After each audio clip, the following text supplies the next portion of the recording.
Hi friends, ഏവർക്കും aunties കിച്ചണിലേക്ക് സ്വാഗതം. ഇന്ന് ഞാൻ ഉണ്ടാക്കുന്നത് വാഴപ്പൂ ചെറുപയർ തോരനാണ്. അപ്പോൾ ഇതിനായിട്ട് ഞാൻ ഒരു വാഴപ്പൂ എടുത്തിട്ടുണ്ട്, ഒപ്പം തന്നെ 1 കപ്പ് ചെറുപയറും.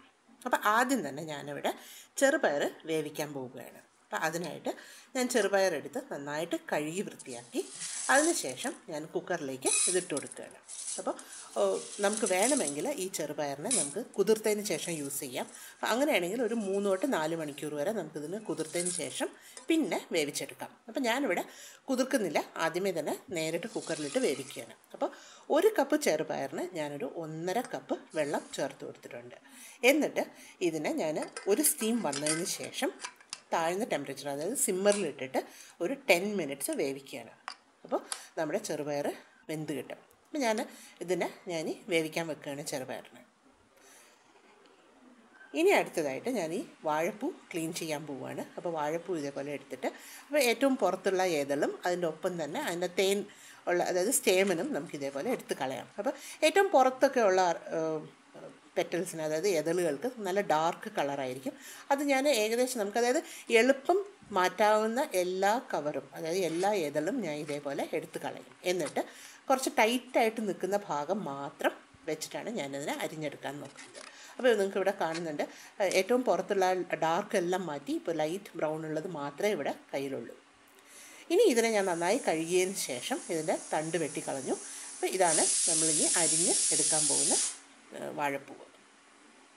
അപ്പോൾ ഇതിനെ നമുക്ക് എങ്ങനെ അരിയുന്നതെന്ന് നോക്കാം. അപ്പോൾ ഞാനിവിടെ ആ തണ്ടിൻ്റെ ഭാഗത്ത് ഞാനിതൊന്ന് കട്ട് ചെയ്യണം. അപ്പോൾ എൻ്റെ ഇവിടെ ചെറുപയർ കുക്കറിൽ ഒരു സ്റ്റീം വന്നു. അപ്പോൾ അതിനൊന്ന് താഴ്ത്തി വെച്ചിട്ട് ഞാൻ സിമ്മറിലിട്ടിട്ട് ഞാനിവിടെ അരിയാണ്. അപ്പോൾ ഞാനിവിടെ കത്തി വെച്ചൊന്ന് കൊത്തി കൊടുക്കുകയാണ്. അപ്പോൾ ഇനി ഞാൻ ഇതേപോലെ ഇങ്ങനെ കൊത്തിക്കഴിഞ്ഞാൽ ഞാൻ എങ്ങനെ അരിഞ്ഞാലും അതിന് ചെറിയ തിന്നായിട്ട് അരിഞ്ഞു കഴിയുമ്പോൾ നമുക്ക് ചെറിയ ചെറിയ ക്യൂബ്സായിട്ട് കിട്ടും. അപ്പോൾ ഇവിടെ നിങ്ങൾക്ക് കാണാം, ഞാനിങ്ങനെ ചെറിയ ചെറിയ ക്യൂബ്സായിട്ട് അരിഞ്ഞെടുക്കുകയാണ്. ഇനി നിങ്ങൾക്കിത് ഫുഡ് പ്രോസസ്സർ ഉണ്ടെങ്കിൽ ഇത് അരിഞ്ഞെടുക്കാൻ വളരെ എളുപ്പമാണ്. ചെറിയ ക്യൂബ്സായിട്ട് അരിഞ്ഞിട്ട് ഫുഡ് പ്രോസസ്സറിലിടുക. ഏറ്റവും ചെറിയ, അതായത് ഫൈനലി ചോപ്പ് ചെയ്തെടുത്തു കഴിഞ്ഞാൽ നമുക്ക് കറക്റ്റിന് കിട്ടും.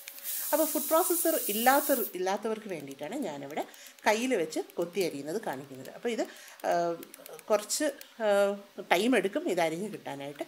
പക്ഷേ അതിനുവേണ്ടി ഞാൻ ചെയ്യുന്നത് എങ്ങനെയാണെന്ന് വെച്ചാൽ കത്തി വെച്ചിട്ട് ആദ്യം സൈഡും എല്ലാം ഇതേപോലെ ചെറുതായിട്ടൊന്ന് കീറി കൊടുക്കുക, അതായത് വരഞ്ഞു കൊടുക്കുക. അതിന് വേണ്ടിയിട്ടാണ് ഞാനിവിടെ കത്തി വെച്ചിട്ട് ആദ്യം ഇങ്ങനെ കൊത്തുന്നത്. എന്നിട്ട് അതേപോലെ തന്നെ നടുക്കത്തുള്ള സ്റ്റെം, അതായത് നടുക്കുള്ള ആ കട്ടിയുള്ള ഭാഗവും ഇതേപോലെ ഇങ്ങനെ ഞാൻ കൊത്തി കൊടുക്കുക. അപ്പോൾ ഇത് ഇങ്ങനെ എല്ലാം ചുറ്റി, ആ വാഴപ്പൂ ചുറ്റി ഞാൻ കത്തി വെച്ചിട്ട് ഇങ്ങനെ കൊത്തിയതിന് ശേഷം പിന്നെ ഒരു ചോപ്പിംഗ് ബോർഡിൽ വെച്ചിട്ട് ഞാൻ ഇതേപോലെ ഇങ്ങനെ നേർമയ്ക്ക് അരിയുകയാണ്. അപ്പോൾ നമുക്ക് ചെറിയ ചെറിയ പീസസായിട്ട് അരിഞ്ഞ് കിട്ടും.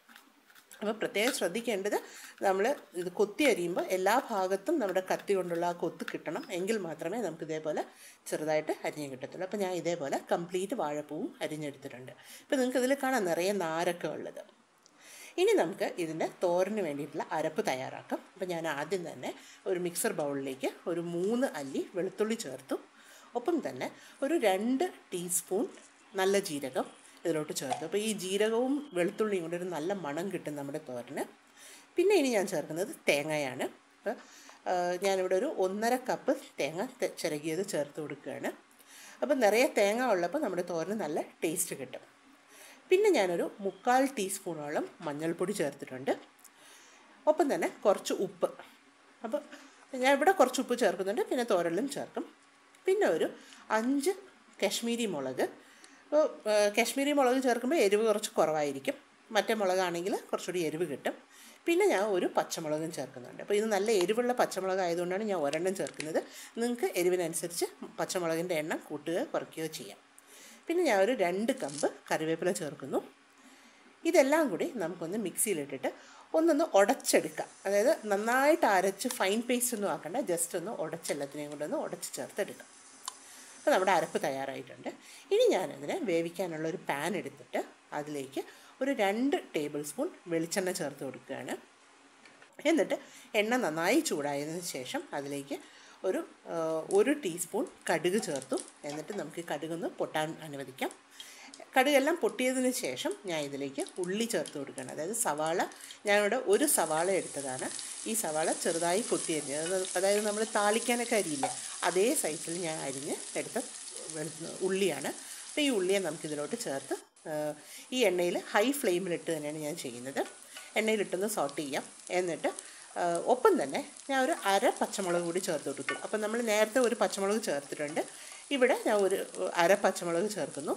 പിന്നെ ഒരു കമ്പ് കറിവേപ്പിലയും. അപ്പോൾ ഈ പച്ചമുളകിൻ്റെ ആ എരിവും അതേപോലെ കറിവേപ്പിലയുടെ ആ ഒരു മണവും നമ്മുടെ ഈ എണ്ണയിൽ തന്നെ കിട്ടും. അപ്പോൾ അതിന് വേണ്ടിയിട്ടാണ് ഞാനിത് ചേർത്തത്. എന്നിട്ട് ഇനി ഞാനിവിടെ നമ്മളുടെ അരിഞ്ഞു വെച്ചിരിക്കുന്ന വാഴപ്പൂ. അപ്പോൾ ഇത് നേരത്തെ ഞാൻ പറഞ്ഞു, ഇത് ഞാൻ ഇവിടെ കൊത്തി അരിഞ്ഞെടുത്തതാണ്, അല്ലെങ്കിൽ ഫുഡ് പ്രോസസ്സറിലിട്ടും എടുക്കാം. അപ്പോൾ വാഴപ്പൂ ഞാൻ ഈ എണ്ണയിലോട്ട് ചേർത്ത് കൊടുക്കുകയാണ്. അപ്പോൾ ഈ വാഴപ്പൂ ചേർക്കുമ്പോഴത്തേക്കും ഞാൻ ഫ്ലെയിമിനെ ഏറ്റവും ലോ ഫ്ലെയിമിലാക്കിയിട്ടാണ് ഞാൻ ചേർക്കുന്നത്. അപ്പോൾ ശരിക്കും പറഞ്ഞാൽ ഉള്ളി നല്ല ട്രാൻസ്പെറൻ്റ് ആയതിനു ശേഷമാണ് ഞാനിവിടെ ഈ വാഴപ്പൂ ഇതിലോട്ട് ചേർത്തത്. എന്നിട്ട് നമുക്കിതിനെ എണ്ണയിലിട്ട് തന്നെ നമുക്കൊരു 2 മിനിറ്റ് ഒന്ന് ചെറുതായിട്ടൊന്ന് സോട്ട് ചെയ്ത് കൊടുക്കാം. അപ്പോൾ ഇനി ഞാൻ ഒരു മീഡിയം ഫ്ലെയിമിലോട്ട് കൊണ്ടുവരും. എന്നിട്ട് ഈ എണ്ണയിലിട്ട് നമുക്കൊന്ന് എല്ലാ ഭാഗത്തുനിന്ന് ഇളക്കി ഈ എണ്ണയുമായിട്ടൊന്ന് യോജിപ്പിക്കാം. എന്നിട്ട് അപ്പോൾ ഒരു 2 മിനിറ്റ് ഒന്ന് സോട്ട് ചെയ്തതിന് ശേഷം ഞാൻ ഇതിലേക്ക് കുറച്ച് ഉപ്പ് ചേർത്ത് കൊടുക്കുന്നു. അപ്പോൾ നമ്മൾ അരപ്പിൽ കുറച്ച് ഉപ്പുണ്ട്, അത് മനസ്സിൽ വെച്ചിട്ട് ഇവിടെ ഉപ്പ് നമുക്ക് അഡ്ജസ്റ്റ് ചെയ്ത് ചേർക്കാം. എന്നിട്ട് ഇത് നന്നായിട്ടൊന്ന് യോജിച്ചതിന് ശേഷം പിന്നെ നമ്മൾ നേരത്തെ അരച്ച് വെച്ചിരിക്കുന്ന അരപ്പ് അതൊന്ന് നമുക്ക് ചേർത്ത് കൊടുക്കാം. അപ്പോൾ ഇവിടെ തേങ്ങയും വെളുത്തുള്ളി ജീരകം എല്ലാം ചേർത്ത് അരച്ചെടുത്ത അരപ്പാണിത്. നമുക്കിതിനൊന്ന് ഈ വാഴപ്പൂവിൻ്റെ മിക്സിലോട്ട് ചേർത്ത് കൊടുക്കാം. ഇനി ഈ വാഴപ്പൂ ശരിക്കും പറഞ്ഞാൽ ഈ തേങ്ങയുടെ മിക്സ്ചറിൽ കിടന്ന്, അല്ലെങ്കിൽ ഈ തേങ്ങയുടെ മിശ്രിതത്തിൽ കിടന്നാണ് ഇതിനെ നമുക്കൊന്ന് വേവിച്ച് എടുക്കേണ്ടത്. അപ്പോൾ ഞാനിതിനെ നന്നായിട്ടൊന്ന് മിക്സ് ചെയ്ത് യോജിപ്പിച്ചെടുക്കുകയാണ്. എന്നിട്ട് ഇതിന് ഞാനിനി അടച്ച് വെച്ച് ഞാൻ വേവിക്കും. അപ്പോൾ നന്നായി ഒന്ന് കൂട്ടി യോജിപ്പിക്കുക. അതായത് എല്ലാ ഭാഗത്തും ആ തേങ്ങ വരുന്ന രീതിയിൽ നമുക്കൊന്ന് കൂട്ടി ഒന്ന് യോജിപ്പിക്കാം. ഇനി എന്നിട്ട് നമുക്കിതിനെ അടച്ച് വെച്ച് വേവിക്കാം. അപ്പോൾ ഞാനിതിനെ അടച്ച് വെച്ചിട്ട് ഒരു 2 to 3 minutes low to medium ഫ്ലെയിമിലിട്ട് വേവിച്ചു കൊടുത്തു. എന്നിട്ട് വീണ്ടും ഞാനിതൊന്ന് ഇളക്കി കൊടുക്കുന്നു. എല്ലാ ഭാഗവും ഒന്ന് ഇളക്കി കൊടുക്കുക. എന്നിട്ട് വീണ്ടും ഞാൻ ഇതിനെ അടച്ച് വെച്ചിട്ട് ഒരു 2 to 3 മിനിറ്റ്സ് വേവിക്കുകയാണ്. അപ്പോൾ ശരിക്കും പറഞ്ഞാൽ നമ്മുടെ വാഴപ്പൂവിന് ഭയങ്കര വേവൊന്നുമില്ല. ഇപ്പം തന്നെ ഒന്ന് ചെറുതായിട്ടൊന്ന് വെന്തിട്ടുണ്ട്, ഒന്ന് വാടി വന്നിട്ടുണ്ട്. അപ്പോൾ ഞാൻ വീണ്ടും ആ ഒരു 2 to 3 മിനിറ്റ്സ് വേവിക്കുമ്പോഴത്തേക്ക് ഏകദേശം വേവായിട്ടുണ്ടാവും. ഇപ്പം നിങ്ങൾക്ക് കാണാം ഇവിടെ വാഴപ്പൂവിൻ്റെ അളവൊന്ന് നന്നായിട്ടൊന്ന് താഴ്ന്നിട്ടുണ്ട്. എന്നിട്ട് അപ്പോൾ ഇവിടെ നമ്മുടെ വാഴപ്പൂ ഒന്ന് നന്നായി താഴ്ന്ന് അതൊന്ന് വെന്ത് വന്നിട്ടുണ്ട്. അപ്പോൾ ശരിക്കും പറഞ്ഞാൽ ഈ വാഴപ്പൂവിൻ്റെ പ്രത്യേകത എന്ന് പറഞ്ഞാൽ നിറയെ ഫൈബർ അടങ്ങിയത്. നിങ്ങൾ അരിഞ്ഞ് വന്നപ്പോഴേ കണ്ടിട്ടുണ്ട് നിറയെ നാരിങ്ങനെ നിൽക്കുന്നതായിട്ട്. അപ്പോൾ ഇനി ഞാൻ 2 പ്രാവശ്യം അടച്ചു വെച്ച് വേവിച്ചതിന് ശേഷം ഇനി ഞാനിവിടെ ചെറുപയർ ചേർക്കുകയാണ്. അപ്പോൾ നമ്മൾ നേരത്തെ ചെറുപയർ വേവിക്കാൻ വെച്ചുമല്ലോ, അപ്പോൾ ഞാനത് തുറന്ന് നോക്കുകയാണ്. ഇപ്പോൾ ഇവിടെ കറക്റ്റ് ചെറുപയർ വെന്ത് കിട്ടിയിട്ടുണ്ട്. ഇതിനെ ഇനി ഞാൻ ഇതിലേക്ക് ചേർക്കുകയാണ്. അപ്പോൾ ഇവിടെ നിങ്ങൾക്ക് കാണാം നന്നായിട്ട് വെന്ത് കിട്ടിയിട്ടുണ്ട്. അപ്പോൾ ഇതിനെ ഞാൻ ഈ വാഴപ്പൂവിലേക്ക് ചേർത്ത് കൊടുക്കുകയാണ്. അപ്പോൾ ശരിക്കും പറഞ്ഞാൽ ഇപ്പോഴും ഞാൻ ലോ ടു മീഡിയം ഫ്ലെയിമിലിട്ടാണ് ചേർക്കുന്നത്. എന്നിട്ട് ഇതിനെ നന്നായി മിക്സ് ചെയ്യുക. നന്നായി ഒന്ന് കൂട്ടി യോജിപ്പിച്ചതിന് ശേഷം വീണ്ടും ഞാനിതിനൊന്ന് അടച്ചു വെച്ച് വേവിക്കും. അപ്പോൾ ശരിക്കും പറഞ്ഞാൽ ചെറുപയറിൽ നമ്മൾ ഉപ്പൊന്നും ഇട്ടിട്ടില്ലല്ലോ, അപ്പോൾ അതുകൊണ്ടാണ് ഞാൻ വീണ്ടും ഇതിനൊന്ന് മിക്സ് ചെയ്തിട്ട് അടച്ചു വെച്ച് വേവിക്കുന്നത്. അപ്പോൾ ഇപ്പോൾ നമ്മുടെ ഈ ഡിഷ് എന്ന് പറയുന്നതിൽ നമ്മുടെ വാഴപ്പൂവിൻ്റെ ഹൈ ഫൈബറായിട്ടുള്ള വാഴപ്പൂവും ഉണ്ട്, അതേപോലെ തന്നെ ചെറുപയറിൽ ഹൈലി പ്രോട്ടീനേഷ്യസ് ആയ ചെറുപയറുണ്ട്. അപ്പോൾ ശരിക്കും പറഞ്ഞാൽ ഇതൊരു കംപ്ലീറ്റ് സൈഡ് ഡിഷാണ്, അതായത് എല്ലാം അടങ്ങിയ ഒരു സൈഡ് ഡിഷാണ്. അപ്പോൾ ഞാനിവിടെ വീണ്ടും ഇതിനൊന്ന് യോജിപ്പിച്ചിട്ട് അടച്ച് വെച്ചൊരു 2 to 3 മിനിറ്റ്സ് വേവിച്ചു. ഇപ്പം നമ്മളുടെ വാഴപ്പൂ ചെറുപയർ തോരൻ തയ്യാറായിട്ടുണ്ട്. ഉപ്പ് വേണമെങ്കിൽ നിങ്ങൾക്ക് ഇവിടെ അഡ്ജസ്റ്റ് ചെയ്യാവുന്നതാണ്. അപ്പോൾ ഇനി ഞാനിതിനെ ഇപ്പം നിങ്ങൾക്ക് കാണാൻ നല്ല ഡ്രൈ ആയിട്ടുണ്ട്. ഇനി ഞാനിതിനെ ഒരു സെർവിങ് ബൗളിലോട്ട് മാറ്റുകയാണ്. ഇത് നമുക്ക് ചോറിൻ്റെ കൂടെ ചമ്മന്തിയും ഈ തോരനും ഓംലെറ്റും ഉണ്ടെങ്കിൽ വളരെ ടേസ്റ്റിയായ ഒരു ഡിഷാണ്. ഈ വീഡിയോ ഇഷ്ടപ്പെട്ടുവെങ്കിൽ ലൈക്ക് ചെയ്യാനും ഷെയർ ചെയ്യാനും സബ്സ്ക്രൈബ് ചെയ്യാനും മറക്കരുത്. Thank you for watching this video.